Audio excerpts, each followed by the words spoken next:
Good morning, everybody. And I'd like to thank Dr. Marin and Dr. Robin for giving me the opportunity to present among professionally qualified researchers. I didn't know what to call myself, so I just said independent researcher.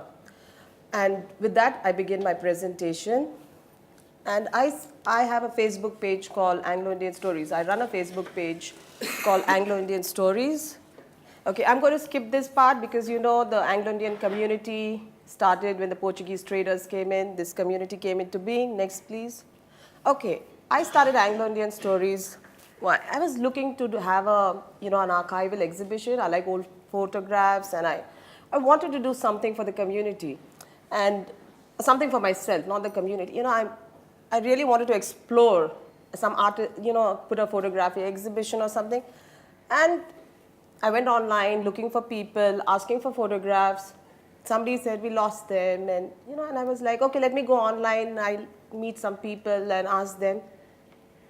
And there was no serious online space. Please correct me, please correct me if I'm wrong, but I didn't find any. I didn't find a serious online space where I could talk to Anglo-Indians who were serious about their culture. And I said, okay, I'll create a small presence and try to connect to people who are serious about it and who will give me some photographs. That's the initial intention. And that's when I started Anglo-Indian Stories on Facebook. It's nearly a year now, a year and a few months old. And like I said, I have 792 followers in India. I'm hoping to get more by this afternoon. And Australia, United Kingdom, so I have an audience, and women more by 2%, the age group. So you have this data on Facebook, which I like. It's a good research tool if you want to do more. Next, please. And then I have an Instagram account because I like to, I like the younger generation to keep up with me, and I like Instagram more. And my Instagram account has lots more serious followers. I have William Dalrymple following me. I have Rana Safavi following me. I have Intact following me. Us. I don't say me because us. We have. So they're serious. And I said, really? People so interested? And I said, yeah. That means there was no serious space. Next, please. So I have him there. And this is also a part where you can see which post is engaging more for the researchers out here. So I have, okay, 128, 53, that wasn't doing too well. World Anglo-Indian, I had 1.5K, people reached, and 250 engagement. That means they were sharing it. They were, putting it on their page. Next, please. And actually now what I did is Anglo-Indian Stories is now a collaborative project. It's no longer it was started by me, but now I have two amazing people, two amazing resource people, one sitting Melisha Hayden in London and Kerry Edwards in Australia. And they also post with me as well, and we're trying to get more people to bring out more of their personal narratives out here, and it just so happened we're lucky that she's in London and he's in Australia, so it's like we are present in all three different places where the Anglo-Indian population is high. And what is our content?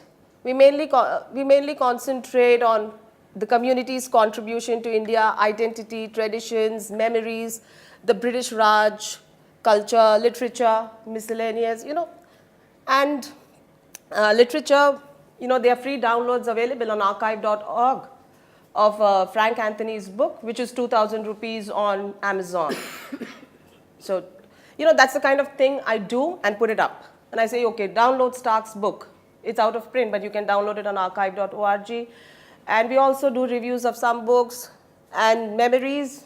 Please go online and check out our stories. We have some stories which are way too emotional, some stories which you can't imagine, some stories which make me question. Like, for example, the Britishers didn't pay some Anglo-Indian soldiers.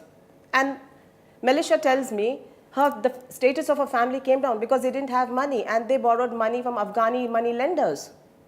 Something to think about. So the story leads me to other stories, to ask other questions. Okay, these are some of how I do, the stories that we run. This is Melicia's grandfather and grandmother. Her second husband, her first English husband deserted her, and second husband here. This is a photo from McCluskey Gunj. Malcolm Horrigan shared it with me, and he wrote an article. And then we profiled some of the sports people, Leslie Claudius and Vanessa Byrne. She's currently a singer. So, just try to keep it going. And crowdsourcing as research methodology. So what is crowdsourcing? It's actually a technical word that was used by Jeff Ho in 2005. He's editor of Wired magazine. He used it mainly in context of technology. But now in context of social media, we crowdsource stories. I put it out. I put out my intention and then people write back. I say, okay, Anglo-Indian community, I need some stories, get back to me. So crowdsourcing is a continuation of the long-standing tradition of inviting the public to contribute on a volunteer basis. This definition suits my type of work. So I'm not giving you Jeff Howe's definition, but another one which suits the project. What are the challenges? I face challenges when I'm researching all the time. One is reaching out to a dispersed community. Just this morning, all of you were talking, and I nodded in agreement. Reaching out is very difficult, and some of the people, some of the greatest memories of this community are aged people, are senior citizens who might not be very, very tech savvy. So how do I do it? Second thing is lack of personal contact. Sometimes I have this person called Muhammad Beg write in to me, say, you know what, I know an Anglo-Indian lady who passed off as Turkish and married a Nawabi's descendant. And I want that story. And he's in Hyderabad, my hometown. So he sent me an email and we were supposed to meet. I went to Hyderabad, I didn't meet him because I had other commitments. And later on I came to know he passed. And I was like, and he was going to introduce me to the lady. And I was like, I lost a story there. And convincing people to go online. Some people are like, I'll tell you the story, but please don't go online. And invasion of privacy, some people are very private. No, we don't want it to be online. It could be misused. Acknowledging Indian ancestry, I have this. A lot of people say, oh no, we're not going to acknowledge that we are Indians. Those Indians, I have that problem. This is what I added this morning, online research as ephemeral. It's just going. And for me, it's serious. I'm trawling the web looking for stories and I'm calling people. I'm doing field research, sitting at home and, calling people, writing to them, sometimes meeting them if they are in Delhi, where I am from. But as we said, it's just so, social media is just like poof. And veracity of content. Sometimes now somebody is giving me a story and it's a family history. There's a lot of folklore in family history. What do? I just take it as it is. But now this is another research problem with crowdsourcing. Then copyright and ownership issues, who owns the photographs? It's my photograph, I don't want anyone to use it, but if I put it on social media, it's going to be used at some point. So I have that. Collaborations. Now I like to collaborate with people. If someone is interested, I'll make them an admin on my page and they can also start to put up content. I'm very open-minded that way, but we have to think along the same lines. I don't want it to have like the content that's irrelevant to the page. And motivation. Last but not the least, how do I keep myself motivated? I have nothing to, I will not be getting a PhD at the end of it. So sometimes satisfaction, passion is all fine, but at the end of it, what am I getting? It's like I spend 2-3 hours a day. So, but how do I keep myself motivated? It's like, oh, then I'll call Melisha in London and say, hey, and then we'll talk and keep ourselves motivated that way. So that's also a key issue here. Opportunities, we appreciate your identity better. People who read, they say, really? Some people who just have ancestry, like whose grandfather was Anglo-Indian, somebody like Uta, a young guy. He says, I really appreciate my identity better. Gaps in community history, sometimes I find, okay, so did the British really left the Anglo-Indians here? Why didn't they pay the British Anglo-Indian soldiers? We have questions coming up. What happened to the native women? Why is their history not recorded? How can we get sources to say, personal history projects are relatable? I have people community members, researchers, everybody on the page. So we are going behind what is, academically and popularly recorded about Anglo-Indians. You'll read these stories and you'll be like, really?